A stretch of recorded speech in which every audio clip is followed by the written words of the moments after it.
morning. Welcome to worship. Welcome to this message time. I'm Reverend Rich, proud and joyful and blessed pastor here at First UMC of Bellevue in Bellevue, Washington. So we are starting a new worship series, and it seems appropriate because we are entering into a new season. Summer is giving way to fall, and it's amazing. It's a beautiful day to film. Strangely, sunny days are not great days to film, and overcast days are the best days because I don't end up all squinty and there's not shadows. And so today is overcast, which is lovely, and there's a few trees where the leaves are just starting to change a little bit, and football season is starting, which means that all the good fall foods come back on the menu. I am close to a road, so occasionally you will hear some noise. It seems like somebody has decided to do yard work as soon as I started filming, so I apologize about that. But what can you do? When we're out here in God's great cathedral, we're going to get sounds, we're going to get noise. So the worship series that we're starting with for this month, for September, is A Church For.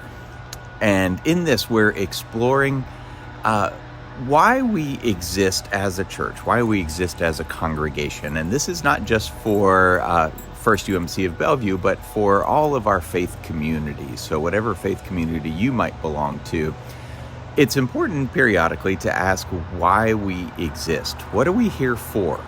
You know, a lot of energy goes into a congregation being alive and offering worship and classes and having buildings and all of that. I mean, a tremendous amount of resources. So I think it's appropriate and responsible to sometimes ask, what are we here for?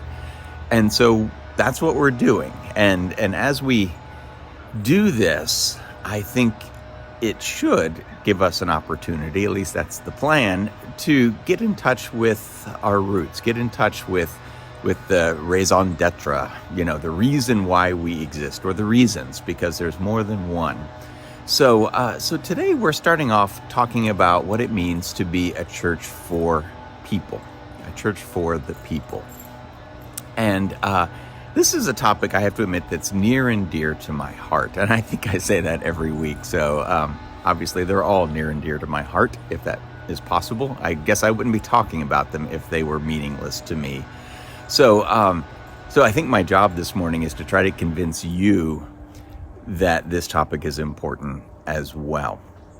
So to start this time off, what I would like to do is tell you about what I consider one of, I guess, top three. I won't say it's the most important moment of my faith journey, but it's absolutely top three. And I'm going to tell you, and you're going to be completely underwhelmed by it because it's not much of an exciting story, but it's hugely impactful.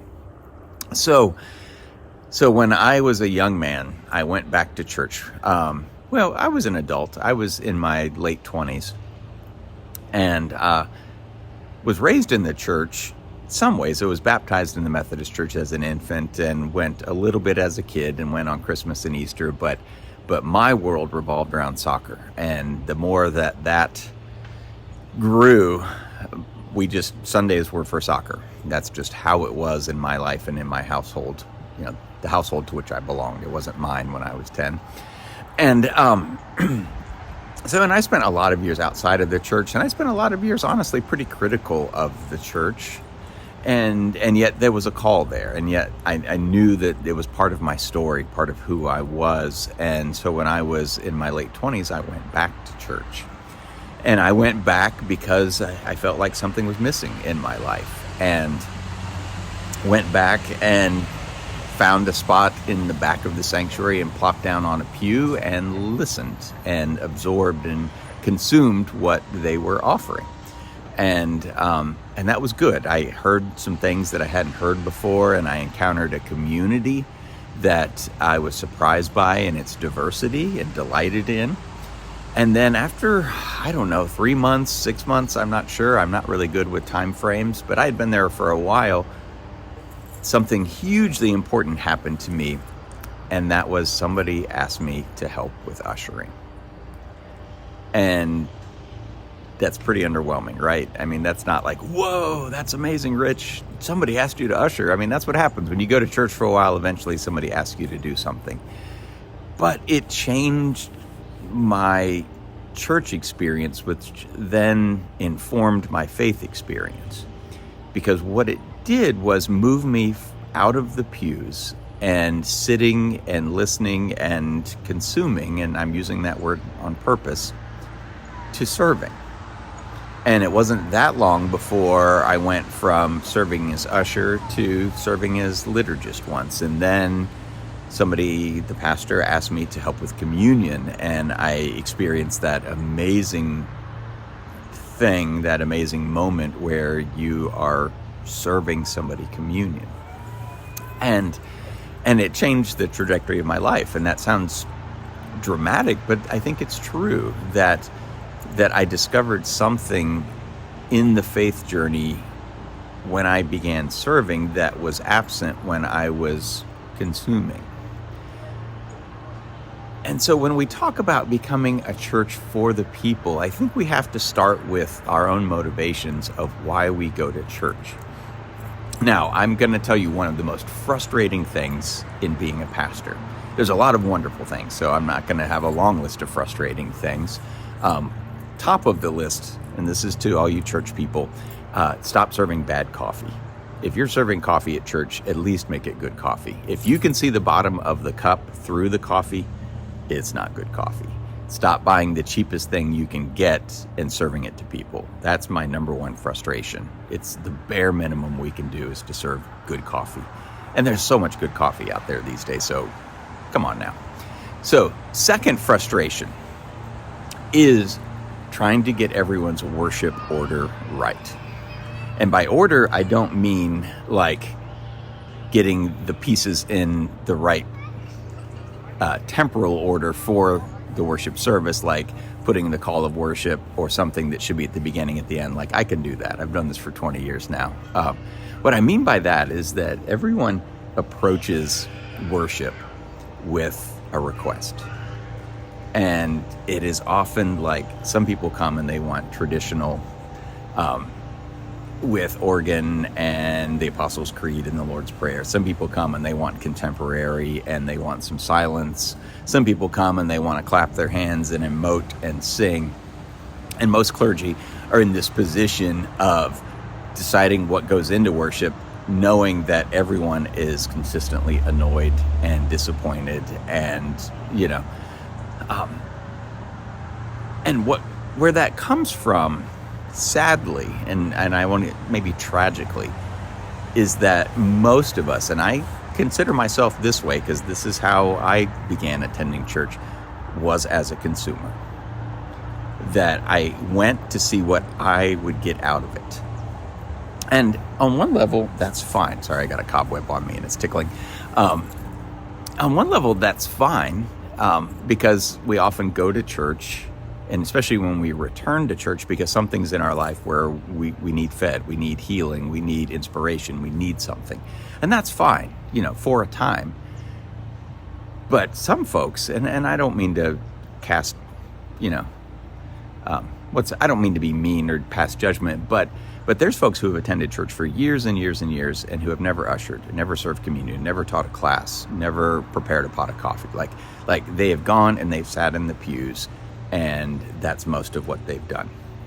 So that's a problem. Like that is not good, because they're approaching church wholly and solely as consumers. And I would argue that many, many, many of our churches suffer from this condition.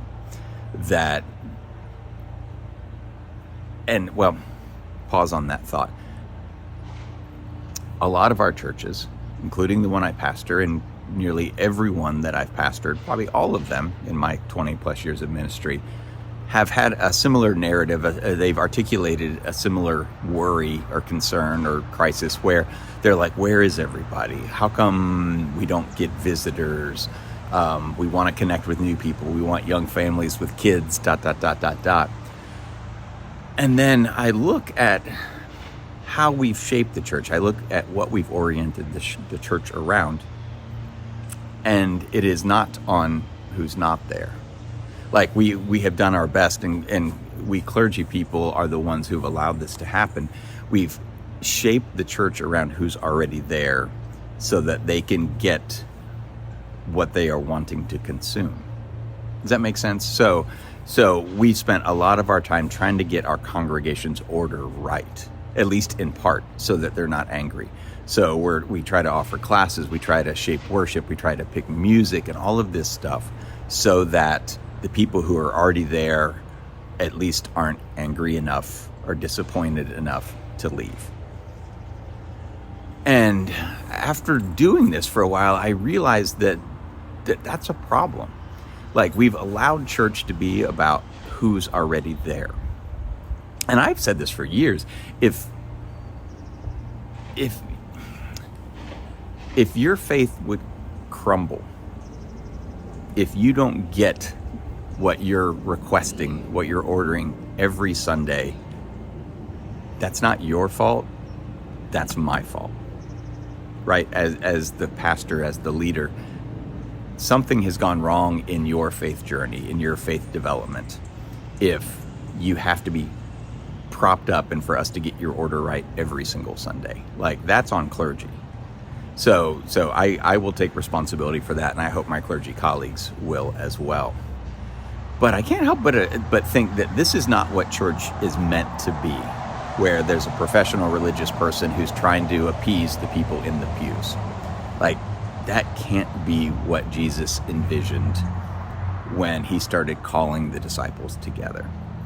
And in fact, he said something not long before the crucifixion and resurrection and ascension events where he was together with his disciples.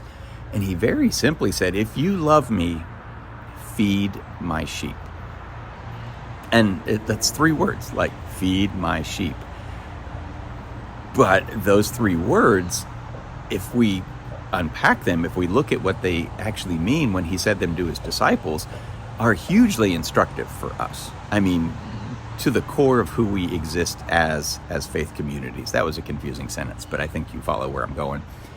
When he was saying, feed my sheep, what he was saying is to take care of the people, like offer them spiritual food, offer them physical food, but their job as followers of Jesus, their job as disciples and apostles, wasn't to sit around and talk about Jesus.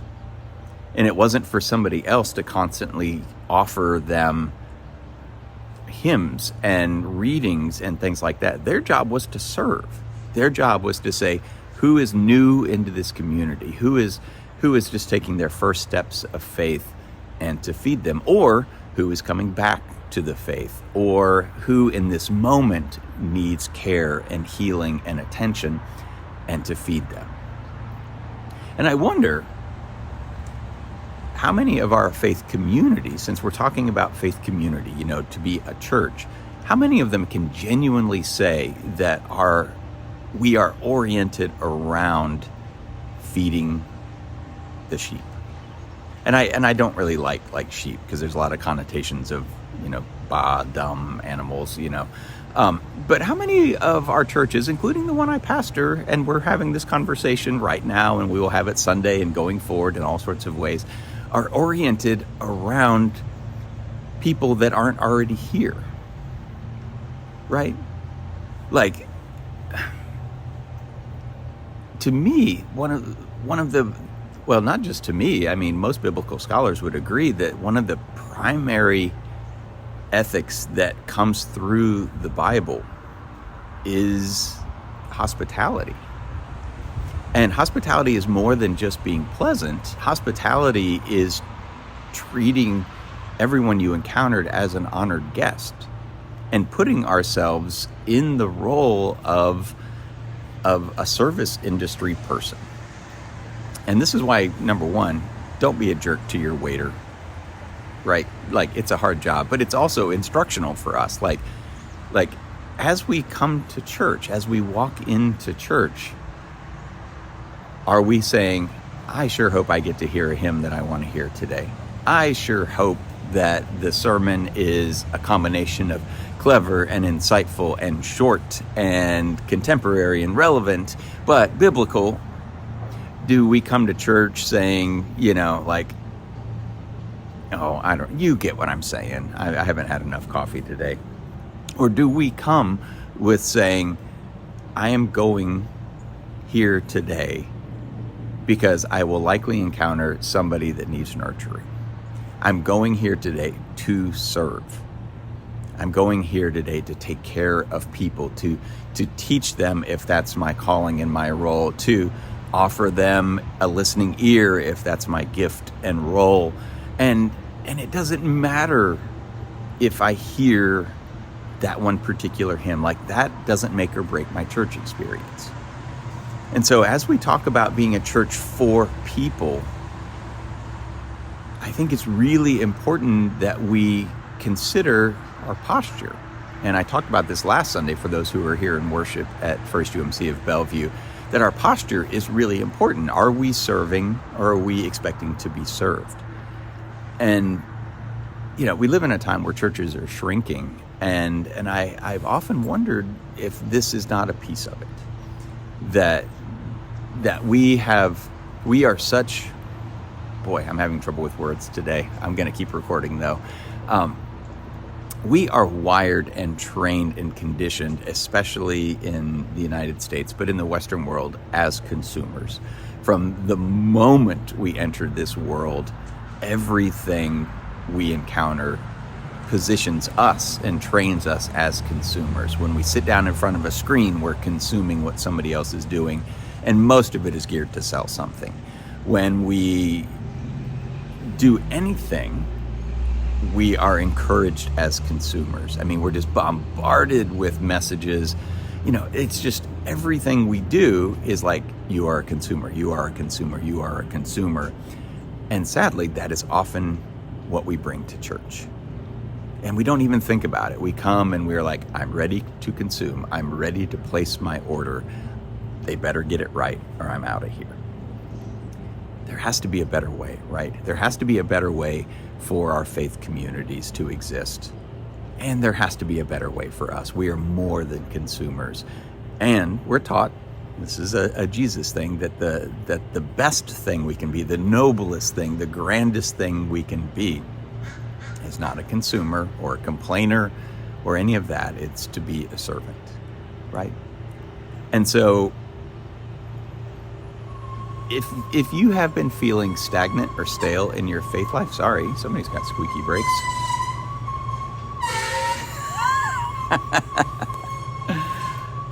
Oh boy. All right, I'm going to leave that in. So, I don't know. I can't work that into the message in any way possible. If you feel like your brakes are squeaky, how's that? If you need some maintenance, some overdue maintenance, I encourage you to become a servant. As you go to church, as you go out into the world, find your places of servanthood. Because I think, like whoever it was, and I can't even remember who it was that asked me to be an usher all those many years ago, the world and God is asking us to serve as well, in big ways, in little ways, but the invitation is always there, and the invitation is always transformational. And it will help us to be better people and better followers of Jesus. And amazingly, as we serve and as we are benefited, the world and others benefit more. And that, I believe, is what the gospel is about. So I've talked for a long time. This is almost 20 minutes long, way, way too long. So I hope I didn't bore you to death. Thanks for tuning in. May God bless you with peace and joy. May when somebody taps you on the shoulder, whether it's God or another person, to say, would you be willing to usher, serve, help? May you say yes, if it's healthy for you in your heart and soul. So be at peace, be excellent to one another, and drink good coffee. Life's too short not to. And be extravagant with your love. And that's all from me. Peace, blessings, joy to you. And amen.